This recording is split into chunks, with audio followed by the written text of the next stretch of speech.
Oh my god, that is not good.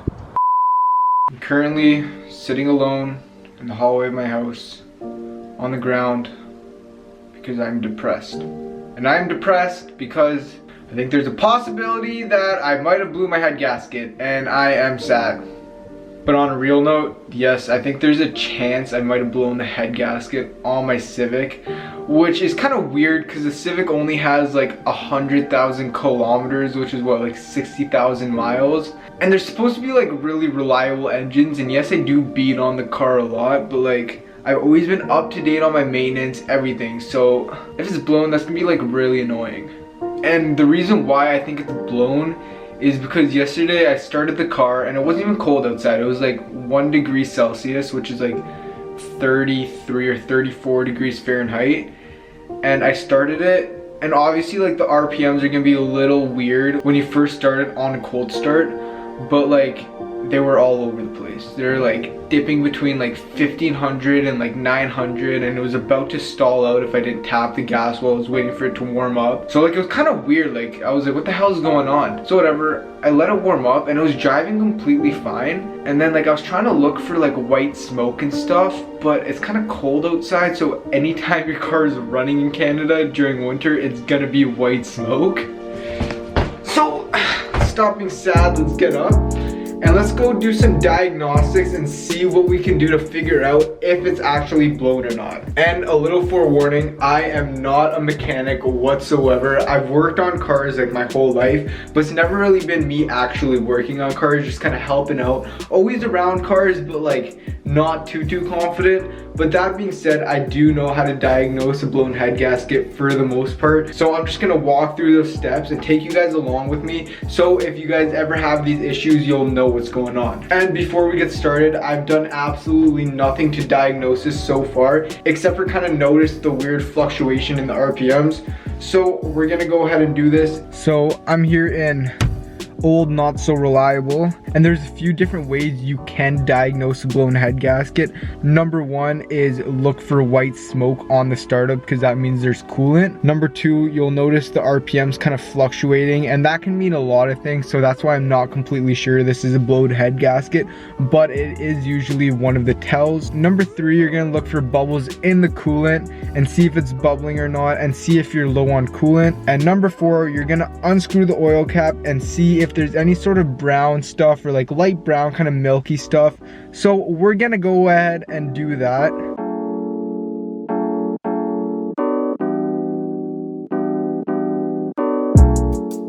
So the first one we're gonna do is the oil cap check. The reason why we want to do this one first is obviously because the engine's cold. You don't want to do this while the engine is hot for obvious reasons. So we're gonna go ahead and unscrew this.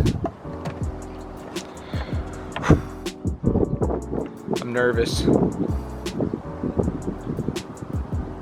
Oh my god, that is not good. Oh man, so as you can see, there is milky substance at the top of the oil cap, which is a big tell for a blown head gasket. That doesn't 100% mean there's a blown head gasket, but that is a pretty big tell. So we're already off to a pretty bad start, and I want to cry. I want to cry a lot. The good news is though, I just smelt it and it doesn't smell like coolant at all, which is a pretty good sign. Well, not a good sign, but like it's a pretty decent sign in this situation. So I'm really hoping that that buildup is there for whatever reason and not because of a blown head gasket. I'm really praying. So the next sign we're gonna look for requires me to use two cameras. So one of them is gonna be on my iPhone, which is in great quality, but I'm gonna record the RPMs on the cold start. So I'll have my iPhone set up here looking at the gauge, and at the same time I'm gonna screw off the radiator cap and check out the coolant. And I cannot emphasize enough, please never do this if your engine is hot. It will explode in your face. Only try this if your engine is cold. I cannot emphasize this enough because I don't want anyone's face getting blown off and then them coming back to me and being like, dude, what the hell? I listened to what you told me and now I have no face. So please only do it with the cold engine. So we're gonna come here and take off the radiator cap. Cold engine, like I said. And wow, our coolant's already low. Jesus Christ. This is not gonna be good. So I have my camera set up here, watching the radiator cap. And then we're gonna come along inside. I haven't started this car since yesterday, so the RPMs are gonna be a little wonky anyways, just because it's a cold start.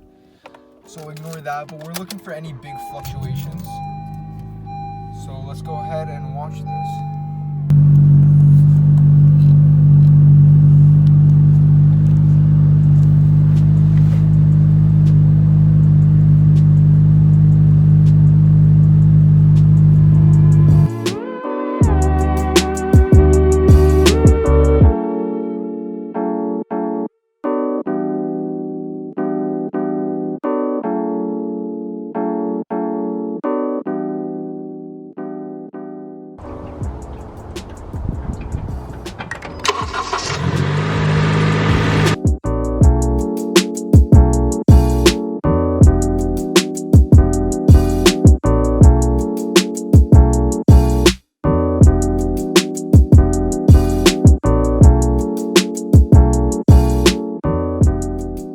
So after diagnosing that real quick, my spirits are definitely a little bit higher because I can say with almost complete confidence, I don't think I have a blown head gasket. And my reasoning for that is pretty simple. Number one, aside from a blown head gasket, one of the big reasons why you'll find kind of that milky substance underneath the engine oil cap is number one, if your car sits for a long time and doesn't really get driven on a regular basis. And I know for me as a full-time student who is doing school online, I don't really have a reason to drive my car. Like if I don't drive it, I'll definitely turn it on at least every other day just to get it running, and maybe I'll take it for like a quick ride around the block.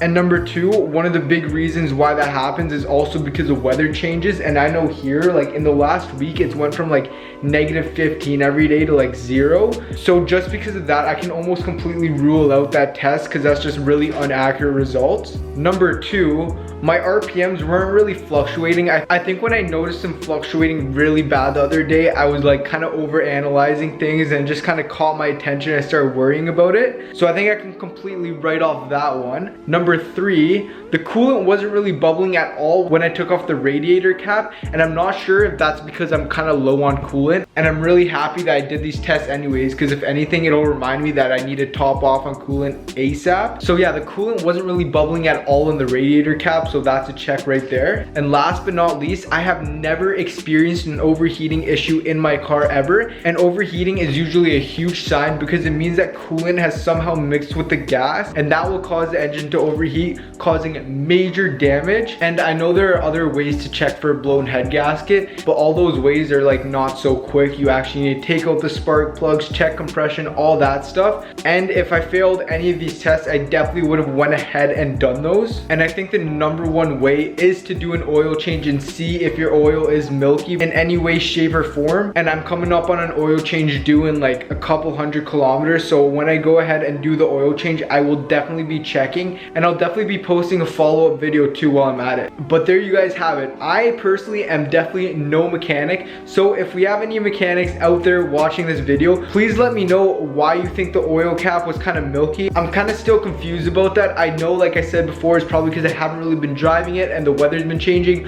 but I would definitely love some clarification on that. And I really hope this video helps anyone that thinks they might have blown their head gasket. And on that note, thank you guys so much for watching. Please consider subscribing to my channel. I post 3 times a week and make sure all the videos are high quality. And make sure you guys leave a comment down below. Thank you guys so much for watching, and make sure you have yourself a great day.